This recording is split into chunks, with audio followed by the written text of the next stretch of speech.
Politics today, I want to take a moment to acknowledge the situation in Mount Maunganui at the campsite there, that there are people missing, that there are first responders on the scene doing their very best to support those who are affected.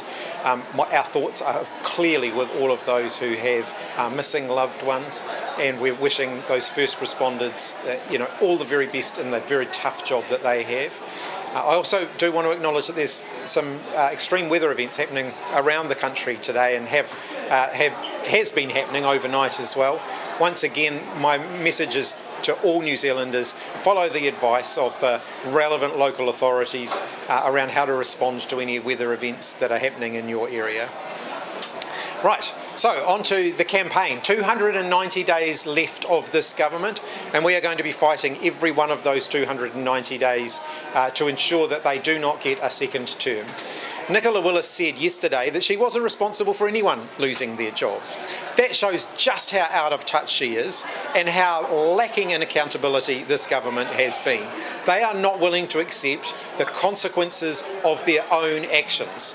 Instead of trying to solve problems, they simply look for people to blame for them. Well, the blame for job losses rests very squarely with Christopher Luxon and Nicola Willis. They've been directly responsible for thousands of job losses by cutting funding for a whole range of things up and down the country. They've put thousands of people out of work. And their mismanagement of the economy has driven businesses broke. We've seen record numbers, a 17-year high of businesses going into liquidation. That's on them. That's on their watch that this has been happening. Rather than denying reality, Nicola Willis should accept responsibility for the consequences of her own actions. My message to Kiwis is very clear. Better is possible. We can create a country where everybody benefits from a growing economy, where people can afford to buy their own homes, where there are good jobs for everyone, and most importantly of all, where our kids want to stay and make a future here in New Zealand. That's not the future a re-elected national-led government can offer New Zealand. It is the future that Labour's offering. You've said multiple times that the government is to blame in regards to the situation New Zealand is in. In your speech you name-checked National and ACT, but you haven't mentioned New Zealand First. Why not? Oh, I said National, ACT and their friends. This is clearly a government currently led by National and ACT. Are you leaving the door open to New Zealand First? Oh, I've said that we'll talk about that closer to the election. Why not mention them as part of this government? Well, they are part of the current government. So you also lay the blame on New Zealand First? The point that I was making there was more about the people who are supporting the current government, which of course includes those in Parliament, but it also includes those with very large bank balances who want to see this government continue.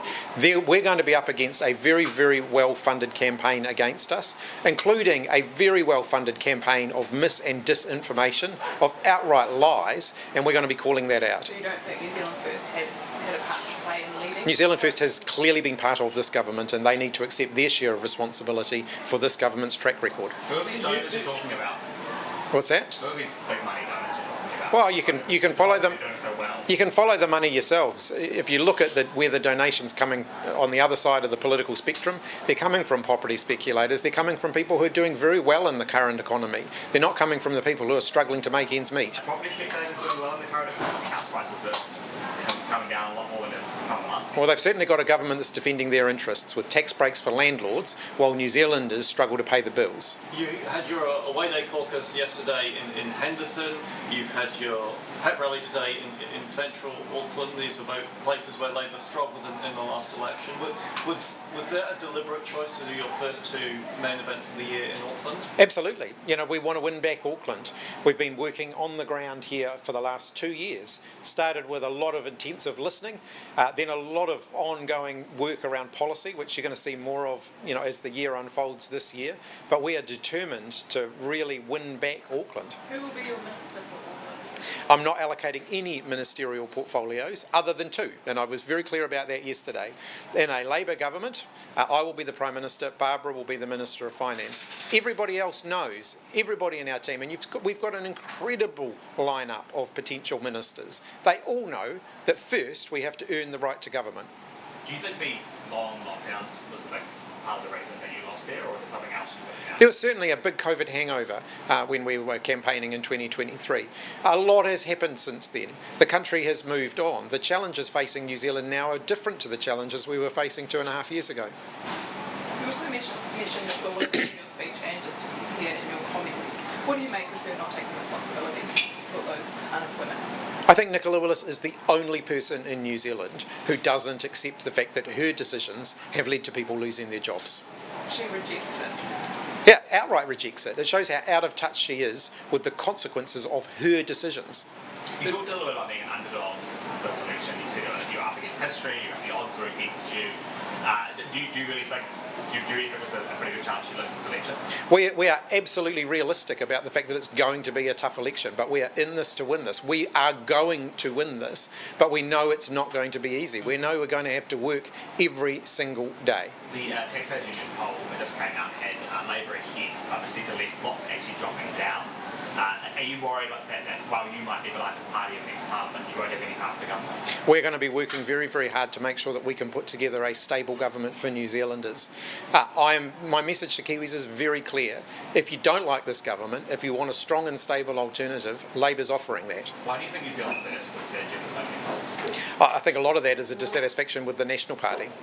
You just you used the word lies before when you were talking about the government and Nicola Willis. What big lies were you referring to? Well, if you look at what Nicola Willis was saying about our tax policy last year, she was just outright lying about it, saying it was going to affect people's KiwiSaver, for example. It won't.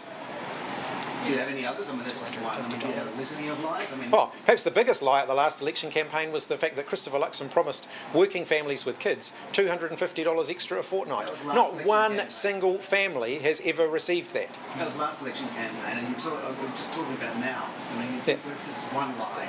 Oh, and there are plenty more. I mean, you don't have to dabble into social media to find that there is a concerted campaign of mis and disinformation about the Labour Party. Henry just talked about the Taxpayers Union poll. It has the Greens on 7%, Party Māori on 3%. It kind of similarly echoes what was the Woolies poll back end of last year. Are you concerned about the potential viability of your partners? Because it's very unlikely that anyone will be able to govern alone. Oh, look, the polls bounce around a lot, but our focus is on consistently building Labour's support.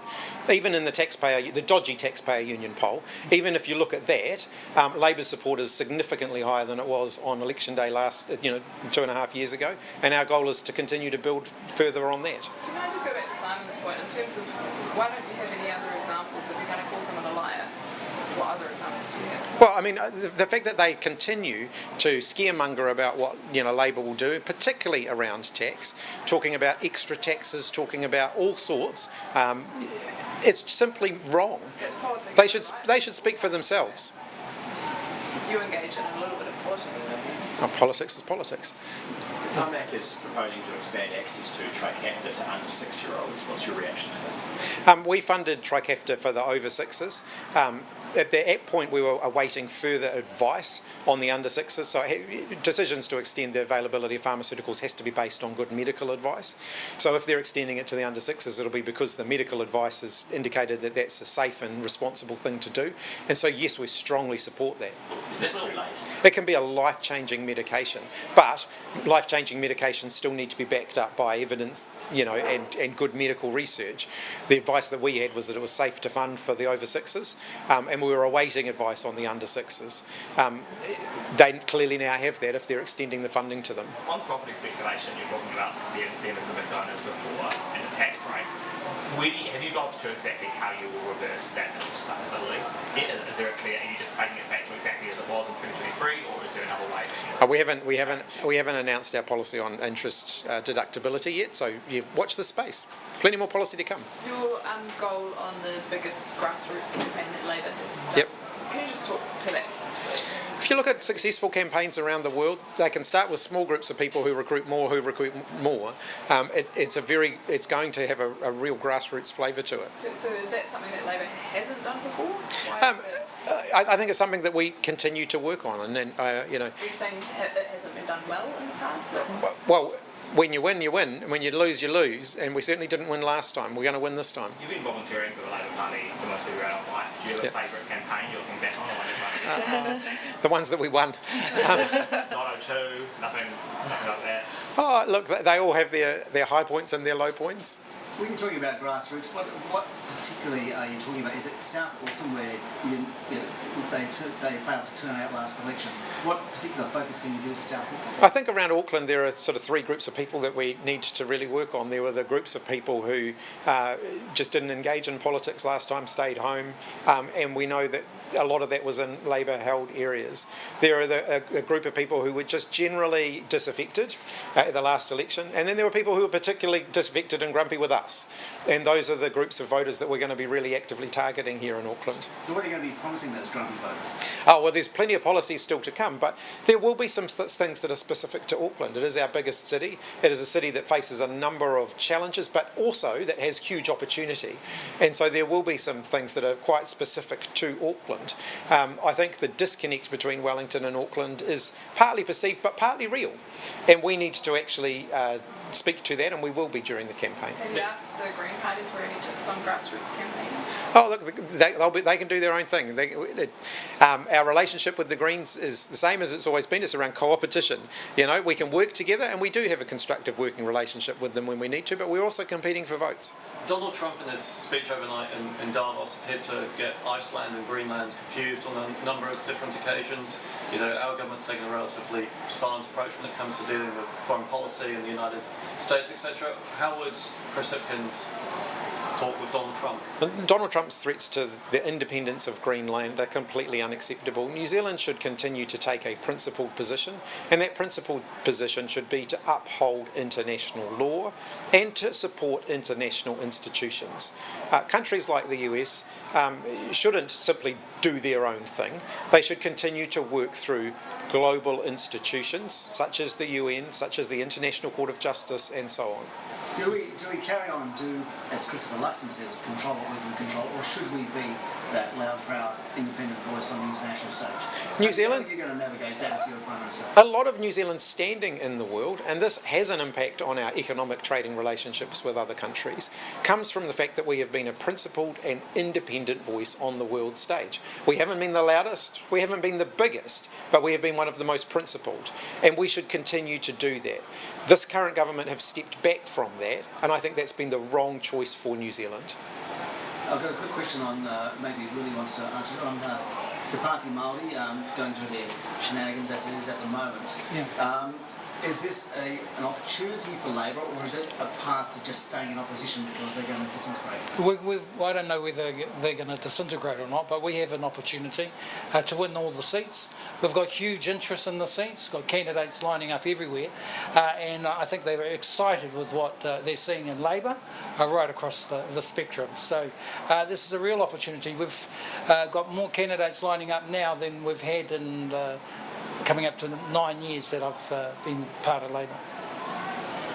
All right. E ai ki ngā whika tikai neke atu ki kai mano ngā tāngata i noho kainga kore ana i tāmaki. I mea mai a Chris, ko te rautaki ka whakamāma ake i ngā rangatai e whai kainga ana. Tēnā ka whakawetewete hia ngā kore. O kai te tino tautoko he rautaki hau mō ngā rangatahi. Ne? I ngā wā o mua i whakatū ngā rautaki e pāniki ngā rangatahi, koina te wero i tēnei wā ki te whakatū he rautaki hau mō ngā rangatahi huri no tomutu. He hapea te hokai tuatahi ki te rapu i ngā rangatahi no hokai kore ana, hoi anō ki te bauria mai a rātau ki waho i tērā ahuatanga. He tino ua mō ngā rangatahi, tino ua i tēnei wā. Engari, pirangi mātou ki te whakatū hoki he rautaki e pāniki te mahi, koina te huarahi tika ne, kia hau ko tā mātou pāti, te pāti tika ki te whakatū he kaupapa pērā. Any decisions yet on Tāmaki Makaurau? No, well, we're still, there's a number of people lining up, and we're still talking, and the leader's still talking with different candidates. So there's a huge amount of interest. Kia ora. Kia ora. Kia ora. Thank you. Everybody good? Thank you, everyone.